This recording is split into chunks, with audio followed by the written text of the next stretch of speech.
Shabbat Shalom, everyone. Baruch atah Adonai Eloheinu melech haolam asher kitshanu b'mitzvotav v'tzivanu la'asok b'divrei Torah. So this week is Tazria. In the Eitz Chaim, it's page 649. 649. Oh, this is everybody's favorite. Yeah, this is, if you're a bar bat mitzvah, this is the one you absolutely do not want. Or if you're talking about it, if you're teaching it. And if you're teaching it, yeah, how I got myself into this one, I don't know. Well, you can take this one and just talk about feminism. Why? Oh, yeah, right. Why the numbers are double for girl babies. Girl baby, women babies? Yeah, women babies, female babies. No, wait a minute, yeah, female, you have to, female by birth. Politically correct. Oh, yeah, that's another whole issue. So what do you do if you're transgender, right? At birth is transgender? That can't happen, can it? My husband had one. They didn't know whether they would have a breast or not. This is actually, there was one at birth, they didn't know what sex. Oh, no kidding. It happens. It happens. Lost a member of her. Because they didn't like his. Yeah. Things happen. So 649? We're gonna do it again. Oh, yeah, I could have looked it up. I know it sounds weird, but I enjoy it.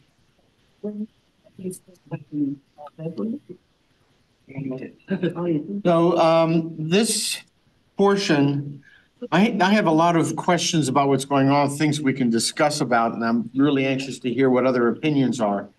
Somebody pointed out to me that what we start off here is with Tazria, right? You're like spreading seed, I mean, the woman's giving birth. So this is a happy occasion, right?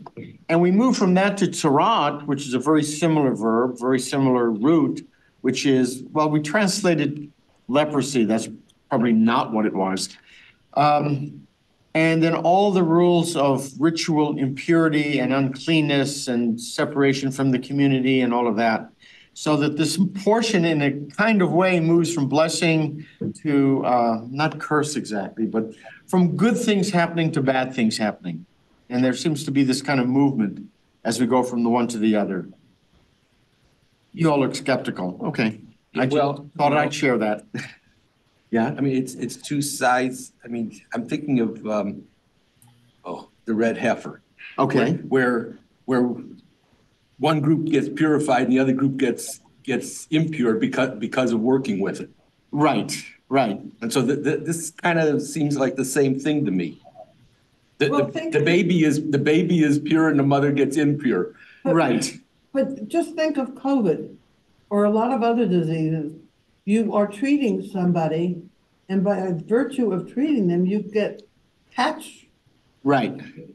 With what they have or what all the dirt, the germs that are around. We don't think of it that way, but Yeah. we should. Yeah, but that's also true. I think we need to kind of talk much more about what this whole thing with Taharan Puma is. What is cleanness? What is uncleanness? I mean, Both sides of the same coin.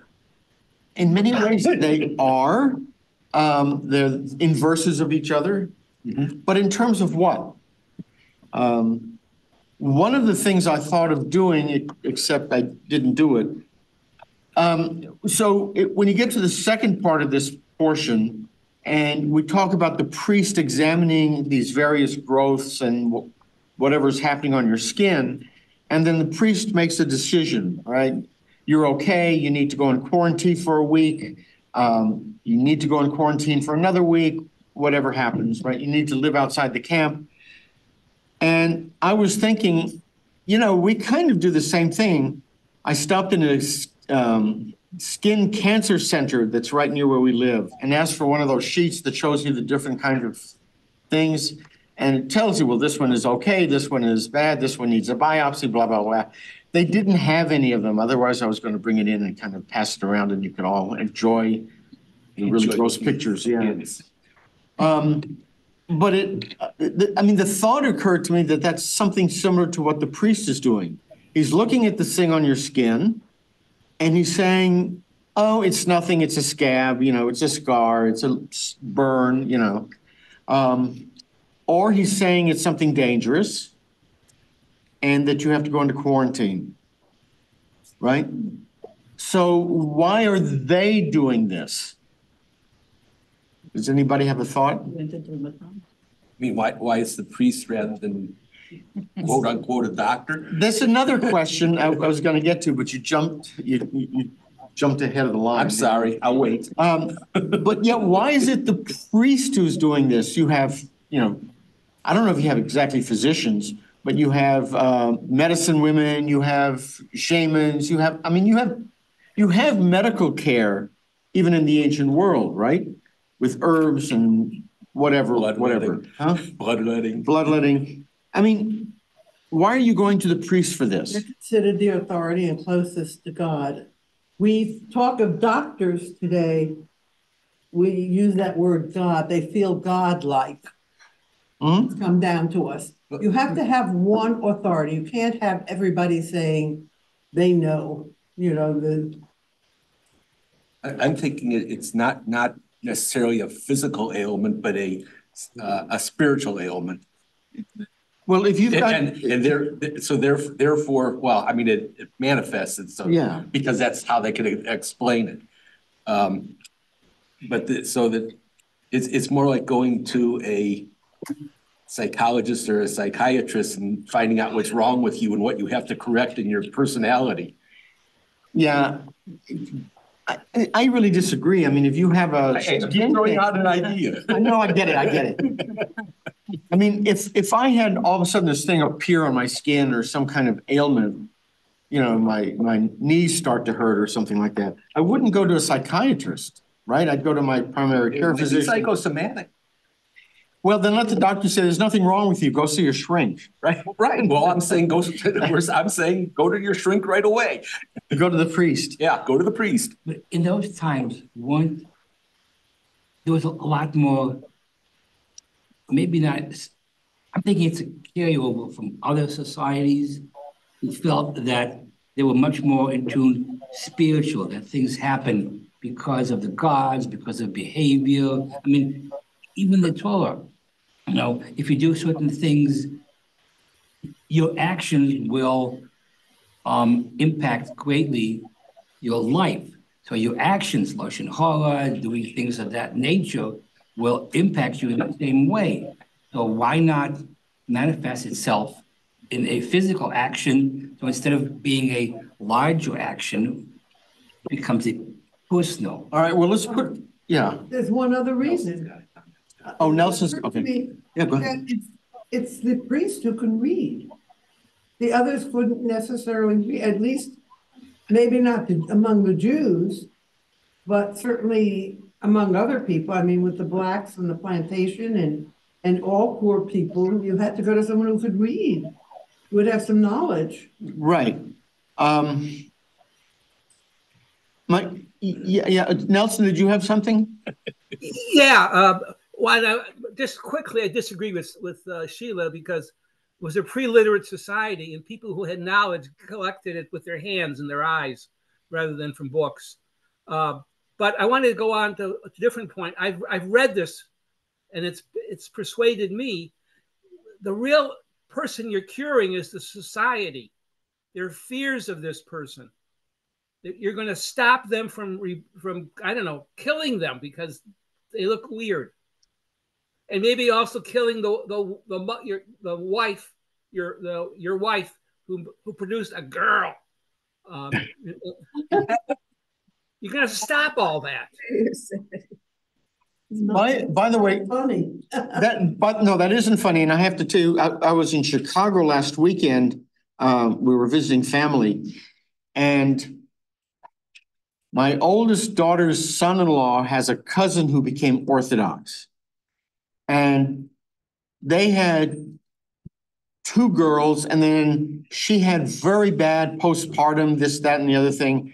And they didn't have any more kids, so they only had 2 girls, and he was actually expelled from the community and had to move away to a different community. In the meantime, she kind of got medical help. She went to the priest and all that. And they've had more kids, but with 2 girls, they couldn't live in that community. Jewish community? If you have, Is this a Jewish community? Oh, yeah. In He Chicago, became, Why? he became Orthodox, Oh, my goodness. and when they only had 2 girls and then stopped, they became the talk of the, sort of the village, so to speak. he must have become like a Satmar or something. I don't know what he became. There is apparently a law that if you haven't had a child in 10 years, you can divorce your wife. Yes, that's grounds for divorce. That's in the Talmud. That's absolutely true. But let's come back to this. Why are people, well, I've kind of lost where I was going to go with your answer, but if you have one of these skin growths, why are they contagious? Sometimes yes, sometimes no. Sometimes only if you touch them. Well, what immunity? This isn't about medicine. Is it about medicine or not? No, No? no, that's what I said. It's not physical, it's spiritual. about purity. It's a ritual. It's a ritual. So what's behind this ritual? Why? When you get something on your skin, you're outside, you're a farmer, you're a shepherd, you're around all kinds of strange plants and, the biting sheep or whatever, and you get something, why not go to the medicine woman, right? And say, look, I need something for this thing. Yeah? Didn't they believe that a lot was caused by Lashon Hara, that it was what you were saying and doing? In my mind, it doesn't show that they see a physical something happening. In other words, their cause and effect, the cause was you, not your environment, whatever. You were the reason for it, and you're saying things, you're doing things. You need to be separated, change your behavior. Right, but then let the priest say that. Let the priest look and say, oh, you've been gossiping. You need to bring 3 sheep and a goat and blah, blah, blah, blah, blah, and, go apologize to the person you were talking about. That's not what the priest says. He says, oh my God, get out of the camp. Right? And he doesn't even say, go into isolation and think about, your life and, right? There's nothing medical or psychological about this. It's just, you need to go in isolation, come back in a week. But he has to do that also for the other people. In other words, the idea of the contagion and the evil, I don't like to use the word evil, the badness or that it's not good, is so ingrained in the other people that unless you send them away, you lose the respect of the community. Thoughts about that? What about if he has this something that can be harmful to other people? Yeah. Like epidemic, it can cause, especially if he's a farmer and works with things that go to the feeding of other people. It might be contagious and harm the whole community. Right. I agree with you. But then I would want the portion to say, and if you have a cough or you're sneezing a lot, then you need to go to the priest and the priest will tell you to isolate or not, right? But that's not what it's about. It's about these, I don't know what to call them, growths on the skin. Well, this is a priestly document. It's all about the priests. There's nothing about doctors. We lost the book on the doctors. Right. It's the priest's job to, keep it boundaries, to keep it clean, to keep it pure. So I'm betting that most people, most of the time, if they had a medical issue, right, they went to the medicine woman or the medicine man, or they went to the shaman, or they went to, the physician later on in the Middle Ages. For these particular things, you go to the priest. And we don't know that the priest was necessarily an expert on this. He had to go to Leviticus and say, yellow, the hair's red, right? I think there's something else going on here. And I think we're reading medieval Judaism, oh, you got sick, that's because you gossiped, or you did this bad, or you did that bad.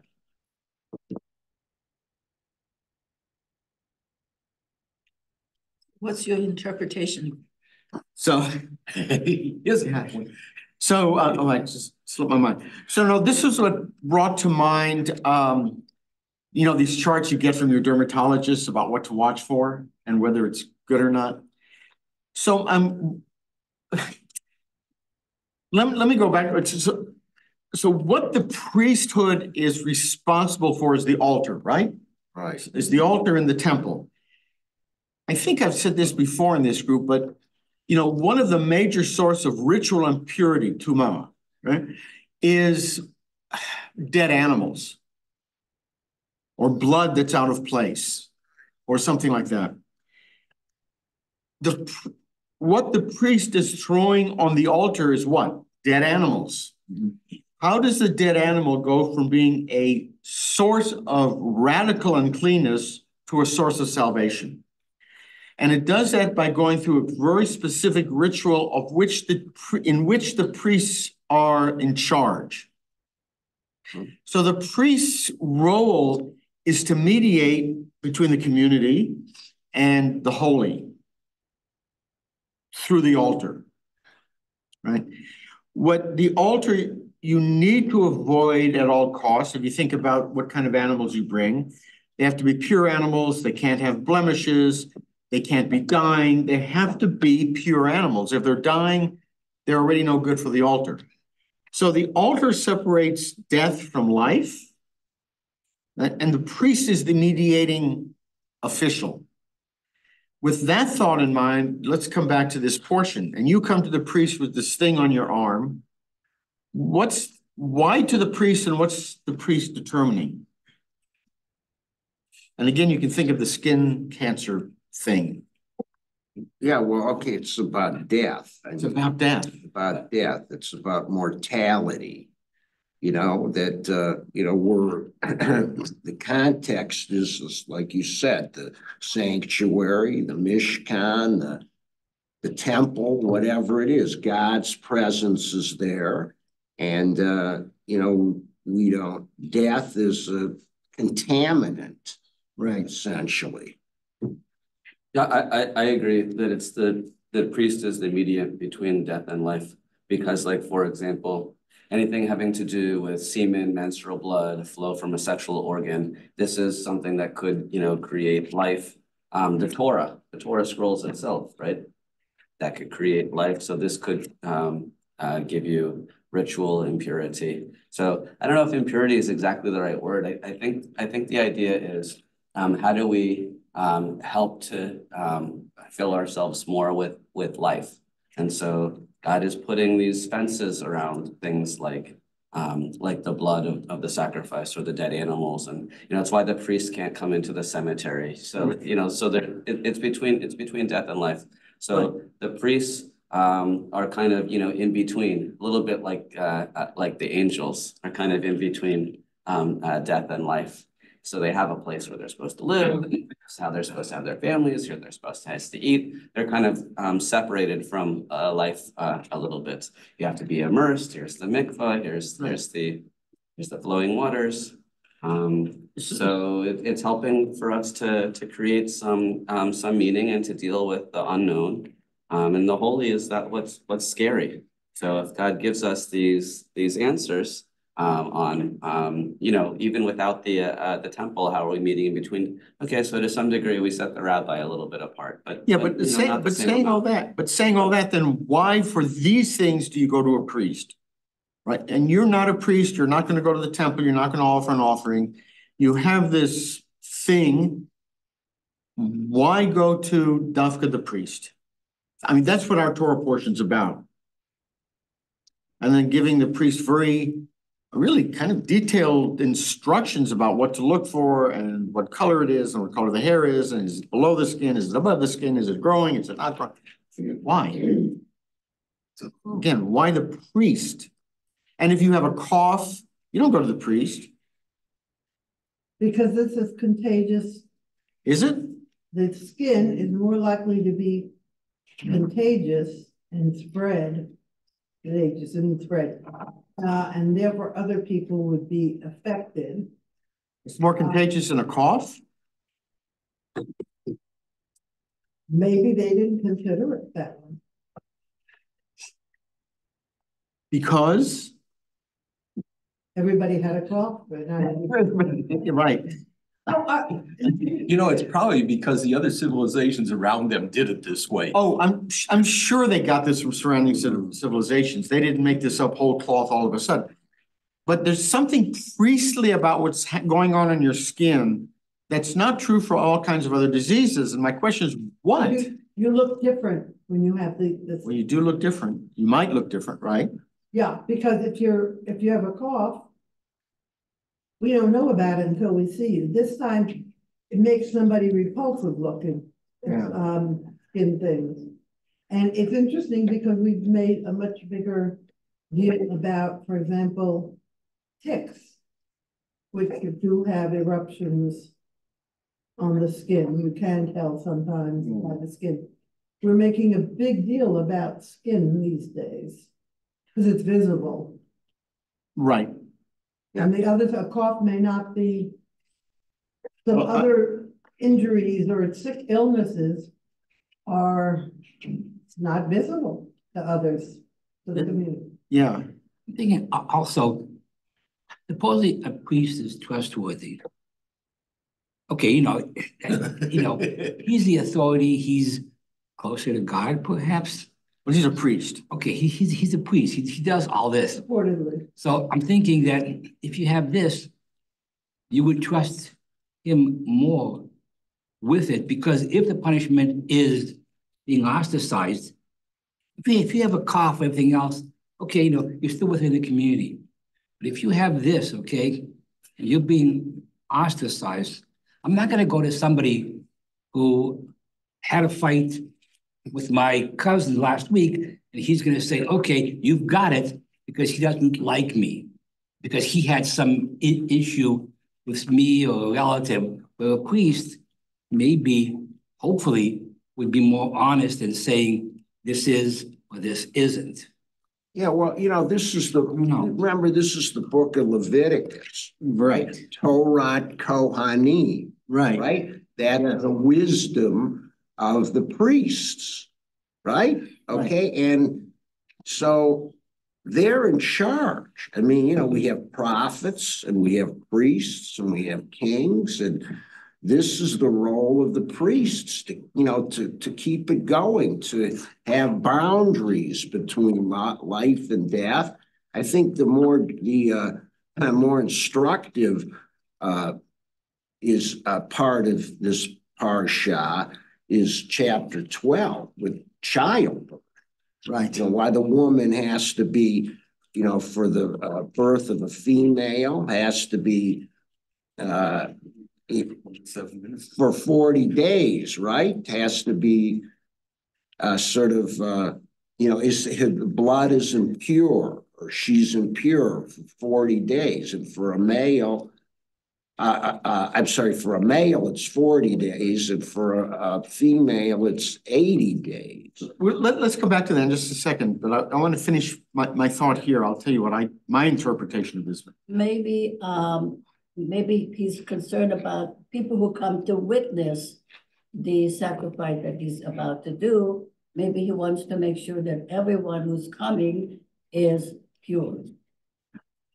Pure meaning what? Disease-free? We wouldn't need the sacrifices if everybody was pure. The reason for the sacrifice is because we're not pure. I have this picture. Actually, I got it from the chaplain at South Point, showing Jesus kind of dressed up as a dude, and he's saying, if nobody sins, I died for nothing. So, Nelson had a hand up. Yeah. But maybe it's sorry. There are midwives in the Torah. Jesus says, if nobody is sinning, I died for nothing. I'm sorry. Go ahead, Nelson. Well, there are midwives in the Torah. Maybe I'm forgetting, but I don't think there are any doctors or herbalists in the Torah. And that this is a job, this is really the the priest's documents saying, hey, this is us. If you've got a disease, don't go to that lady next door. Come to us. And it's asserting their power, not we're reading into it, as you would say, medieval views, where there actually are doctors, and many rabbis were physicians. That was not here. This was something that was going to come later. And so we're reading backwards into this. There are no doctors to go to. I think if the Torah, if there were medical people, they'd show up. Midwives show up. That's the only ones I remember. Right. Well, I mean, just knowing from ancient or primitive societies altogether, including the ancient Near East and the Egyptians, they weren't physicians exactly, but they were, all right, medical people of various sorts. I mean, that's just a very common phenomenon. I think what's going on here is that when you, like the cancer center, that's why I keep bringing it up, that some of these things are fatal.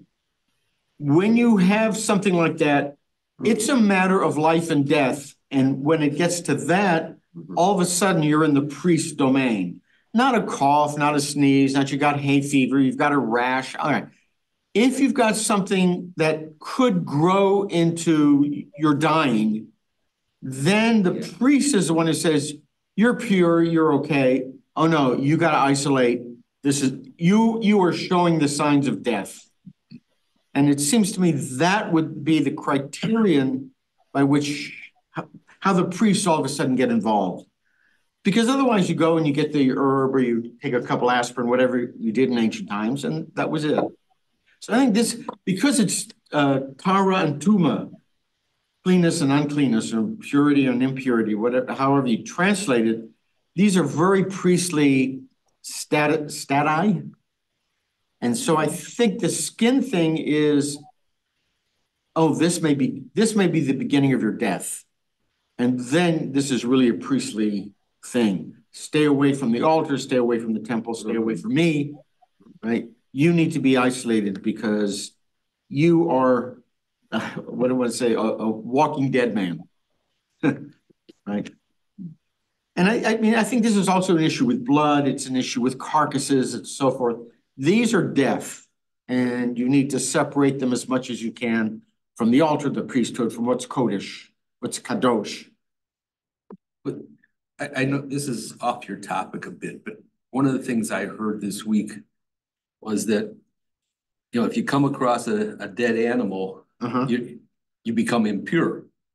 Correct. Right? Yes. But if it's a kosher animal and it was shechted, then you don't become impure. Correct. Because the animal itself becomes sacred and is no longer, the animal itself doesn't carry the impurity. Right. But the only time you would come across such a animal would be when he's already being processed for either sacrifice or for food. Well, that's the other thing that was said in this thing that I was listening to, was that if you have a kosher animal and you shecht it properly, and then it turns out that it has a problem and it's really treif, you still don't get impurity from that. Right, because it's been shechted. Because it was shechted properly, it was sanctified. So these rituals. So, I mean, it's a bunch of, No, but the rules. There's rules. I mean, this goes to kashrut, to dietary laws. Sure. It goes back to the Noahide, where we were allowed to kill animals, eat meat, but it had to be drained of blood. Right. So yeah, because you when you're eating meat, you're eating dead animals. I mean, right. Unless you get this artificial meat. And this separated us from other pagans. Yeah, no, I think you're absolutely right. And I think there are a lot of these rituals where we transfer bad death into good death, right? And that happens on the altar. It happens during kashrut. It happens in a lot of different ways.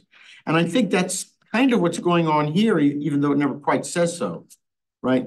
That if the problem with blood is it's supposed to be inside your body, but it comes outside of your body, something's wrong, right? And I think these growths are the same thing. these may be the beginning of your death. Now it becomes a priestly concern, right? And if anybody can heal you, it might be the priest, because the priest has the magic to do that. Right. The priest is in charge of holiness. Yeah. Protecting holiness, and death is antithetic to holiness. Yeah. Anti-holiness. Yeah, death is the anti-holy, right? I don't know, does that all make sense? That's Right. Yes. I think so. that's So I know there is something like tahara before we bury somebody, right. okay? So how come these people don't get? Don't become impure, right? Because you do the Torah, you go through a ritual, you quote unquote cleanse the body, and then it loses its unholiness potential, right? And then you're okay. That was a problem also when we first had HIV. Who was gonna do the tahara Right. and body inside the funeral home? Right. There were all kinds of issues. Right. So I mean, these kind of issues between life and death and so forth, right? Because I mean, I see it when I do my pastoral care at South Point. There are patients, you can't go in their room unless you put on a gown and a cap and a goggles and all this kind of stuff. You know, I mean, and there are other patients you can walk in, right? And I think this is also a boundary between life and death. Now we think about it more in terms of germs and whatever, but still. right, because God is in this book of Leviticus, God's presence is a big emphasis. He's in the Holy of Holies, Right. And it's all around, of course, but it's all about the holiness and the priests. Of course, and presumably this is still the time of the Mishkan, right? So Right. where's God's presence? Well, technically in the Holy of Holies, but this is the holy community. This is the community in which God is present, the whole community. Right. And so when you have somebody dying within that community, this compromises this holiness. And then the priests have to say, well, you have to go out into quarantine or whatever. And I think this is a matter of this whole community needs to be an kadosh. Yeah, and in this parsha, we hear the commandment of circumcision at the beginning. Right. Chapter 12. That's It's a a huge. repeat of an earlier episode. Right. I mean, yeah, I know, but there's a lot of ramifications of circumcision. Yeah. Oh, yeah. It's a huge topic. Oh, yeah. And I want to come back to that because I think that's a good point. We need to. Yeah. If you're quarantining, as opposed to saying, get out and sit, you can come back. So I'm not saying necessarily as a death, because I would think if they say that there's something wrong, you may be dying in 2 or 3 months or weeks or whatever, as opposed to you've got something, isolate yourself, and then within a week, if it's okay, you come back. So are they then saying, well, I think you may have it, I'm not sure, I'll see you in a week. If it doesn't heal by itself, then it's okay. Right. But maybe they're kind of stalling for time, thinking they don't really know as well. And if you are going to be, if it doesn't heal up, means, yeah, it's going to keep on going and it's not going to heal. But yet, if it's okay, then you can come back. It's like a melanoma, so I'll look at it and say, well, come back in a week. If it kind of heals up, it was something. If it starts to spread, then we have to worry, right? So I'm also very perverse thinking in the back of the mind, people are bringing them sacrifices, okay? right. But if people have this, okay, and they're thinking maybe it's possibly contagious or whatever, maybe they may be transferring something onto the animal, which is not visible right away, and the priests are eating some of these sacrifices. So maybe they're thinking, if you've got it, maybe you're transferring it, I'm gonna eat it, and that's not so good. Maybe. But I mean, then I would say, well, why not if you're coughing, if you're sneezing, if some other stuff's going on? Maybe they just didn't equate it that. I don't know. That's Somehow I'm thinking these things are on the border of life and death, and that's why priests and that's why all of this, I mean, we got a lot of material on this. This is not just, well, somebody got sick. I think there's more here. So anyway, so we've worked that topic to death, so to speak. No pun intended. Right? No pun intended. Yes, right. You say we skinned it? So why is circumcision brought up again? There's an interesting rabbinic interpretation. So why all of a sudden are we talking about circumcision again, like we've never heard about it before? Because at the same time as a circumcision for a male child, that's when the non-male, when the mother right moves from one category to another, because then the next thing is another 33 days. Right. Either 33 or 66 So, days. huh? Either 33 days for a male child or 66. 66, right. For a girl And we talk about the 33 and the 66, but we really should be talking about 40 and 80. Right. Because there's those numbers mean something. Yeah. The 40 does. It's that formulaic. Well, there's a 7 days and then the 33. It's the 7 plus the 33. We Right. need to talk about it combined, not. And then there's as separate. There's 7 and 33 and another 7 and another 33. Right. If it's a female. Right. Well, what is- Well, it's really 14 and 66. Oh, yeah. Yes.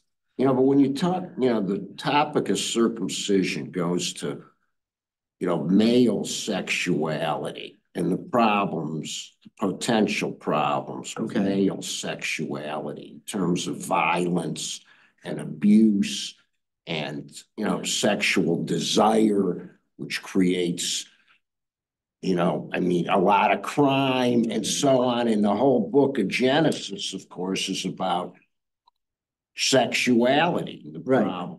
problems with harems and rapes and, Right. and so that's circumcision. I mean, Jonathan Sachs has some amazing essays Yeah. on that. So the explanation, well, maybe we could ask, first of all, why 40 days for a male and 80 for a female birth? Well, I'll say that 40 is one of those magic numbers in Judaism. Yeah, oh yeah, I mean- no, 40. I mean, 40 days for the flood, 40 days Moses is on the mountain twice, 40 years in the desert. 40 is one of those magic numbers. So I can understand the 40. Well, why is the female? No, but why double for a female? I guess I said I can understand the 40. Okay, Why is her impurity twice as right. bad? Because they have blood in the future, they're. I wonder if that's the answer, right? You're giving birth to somebody who's going to have menstruation. Right? Or it's punishment for being a female, Well, to be sarcastic, but no, Yeah, but you can't procreate without them. that's right. that's what I'm told. We are very important. Well, nowadays you probably can, but. No, I think they are thinking of that. So, so the one explanation, the rabbinic explanation is how come circumcision all of a sudden comes up again real quickly? And the answer I got is, well, yeah, we've known about circumcision a long time. Let's say since Abraham, right? Mhm. Moses. What happened in between that has to be brought up again? Maybe they stopped Reminder. doing it. No, they probably didn't stop doing it. They didn't do it in the desert, I don't think. Oh, yeah, I think they did. This is what you Because did. everybody was circumcised just before they went across the Jordan. Well, but there were new babies and stuff. I mean, I'm sure. That's why I said they stopped doing it. No, so I think when there were new babies that they were doing it, even in the wilderness, those long, dark nights, So what happened was the giving of the 10 Commandments, Sinai, right?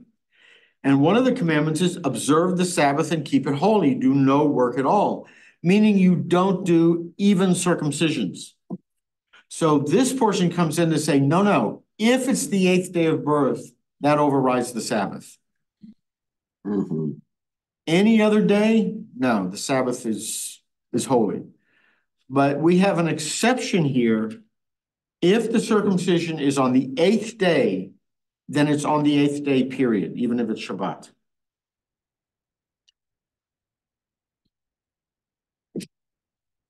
Well, that stunned everybody into silence. Well, I mean, we know that, but I didn't know that we knew that from here. So the explanation, that's what this portion tells us that we didn't know before.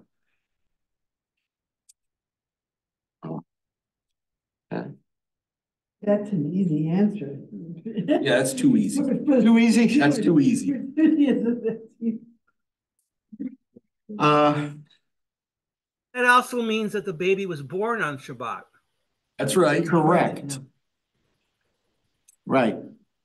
So this That's baby, that's a medical thing that can't be weighted upon. That is too important. right, and if the kid comes, right?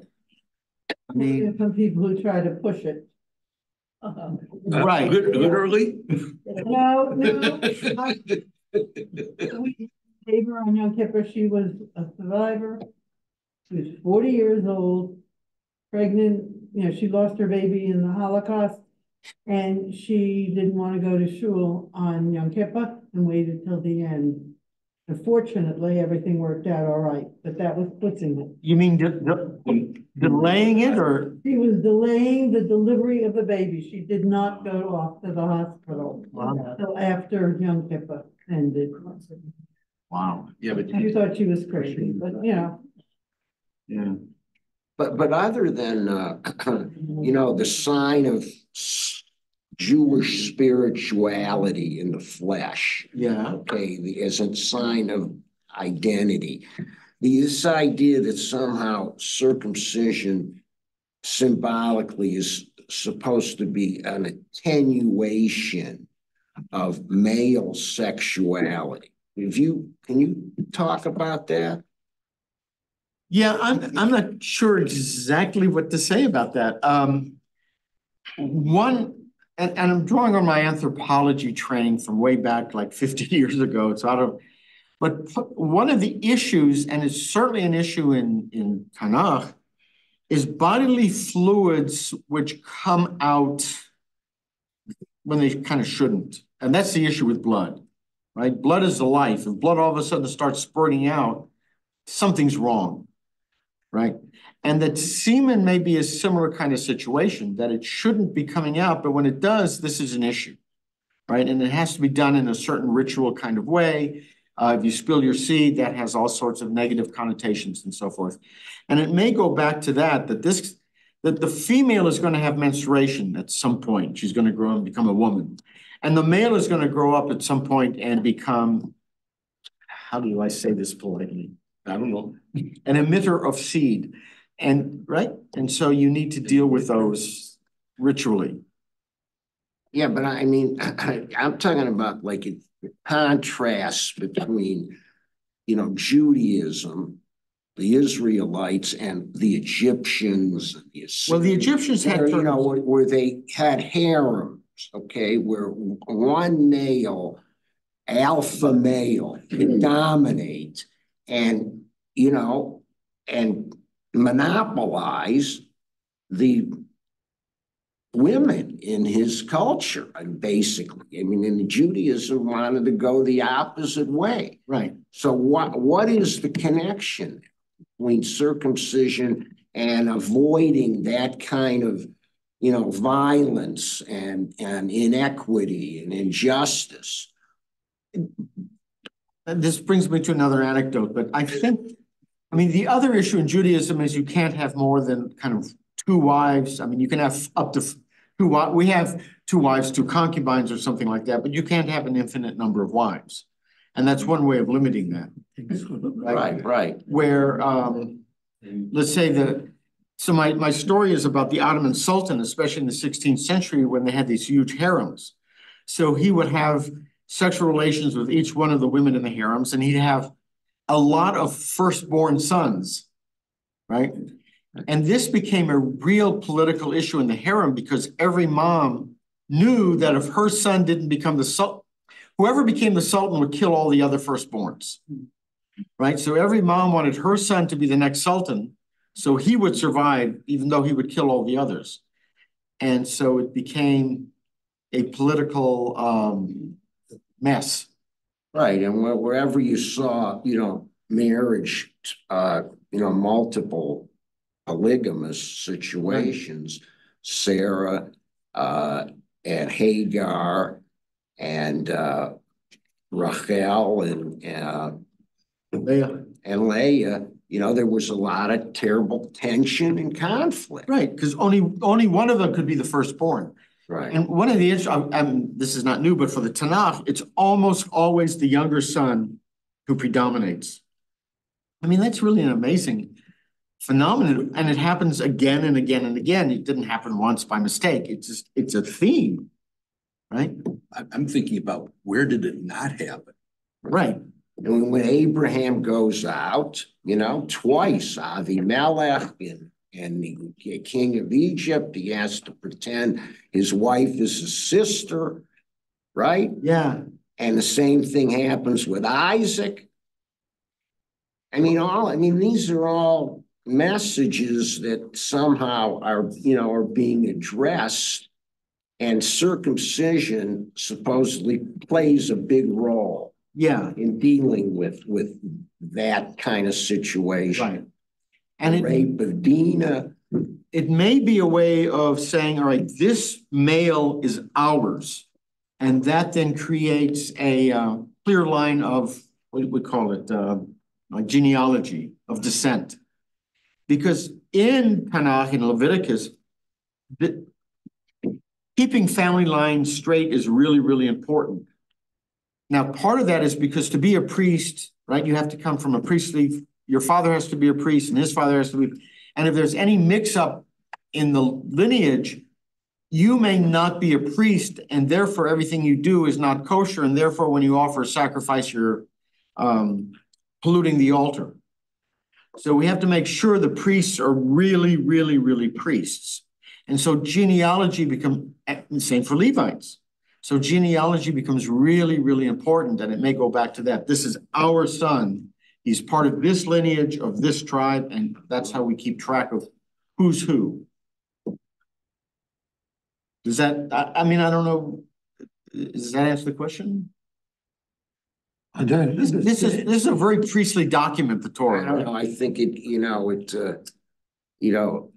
of course, it's later on when monogamy comes into being, where that marriage should be monogamous, right? Right. When does that enter? Was it about the 16th century? Yeah, well, it entered at different times for different levels of society. But yeah, that's really kind of Victorian, 18th, maybe 19th century, where they got really concerned about all this. So. But the Jews said you could only have one wife, like 1200? Jewish monogamy, yeah, is 12th century. Oh, 12th century. So that's when it became official. It may have started much earlier, but that's certainly when it became official. Yes. So did King Solomon have a special hechsher to have the number of wives he had? Right. And then that creates all sorts of other kind of interesting problems, because then you have cousins who don't know that they're cousins of each other, and what do they get married and all kinds of stuff. So back in the days, cousins did marry. Yeah. The interesting thing is that, especially among the Orthodox, they will adopt from a Gentile. In other words, they will not adopt a Jewish child. Just in case. Just in case it's a relative. I guess today you could determine it to some extent at least. But yeah, which sounds so strange. But when you think about the logic. So Lee has a distant cousin who became a Baal Tshuva, his wife, who was Baalat Tshuva, said, oh, I want 13 kids, blah, blah, blah. Sure enough. So they have 13 kids. You'll stop at 12, aren't you? One just in case. So if those 13 kids each have, I don't know, 10, all of a sudden you've got over 100 people who are all sort of cousins of each other living in the same community. What are the chances that?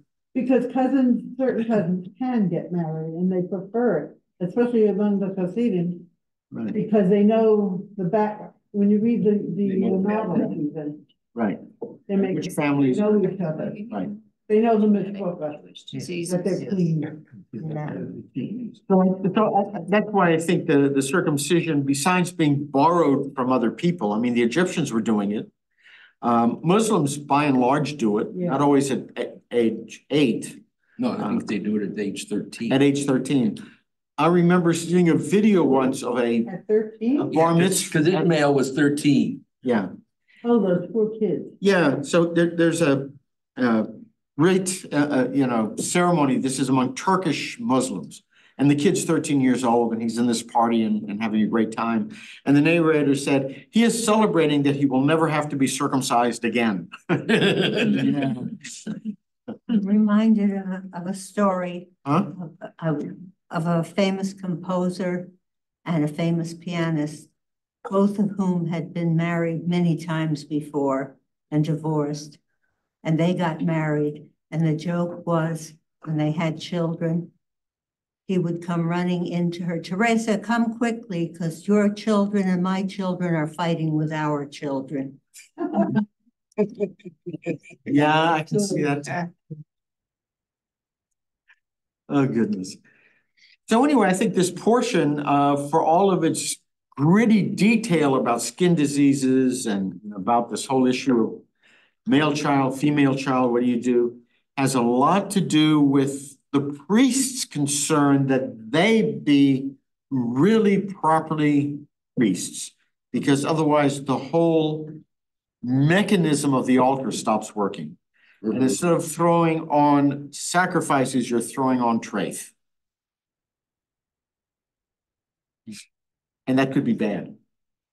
And I do think all this stuff with the skin warts and whatever they are is a sign of either life and death, is a life-death situation, and that's why the priest gets so concerned.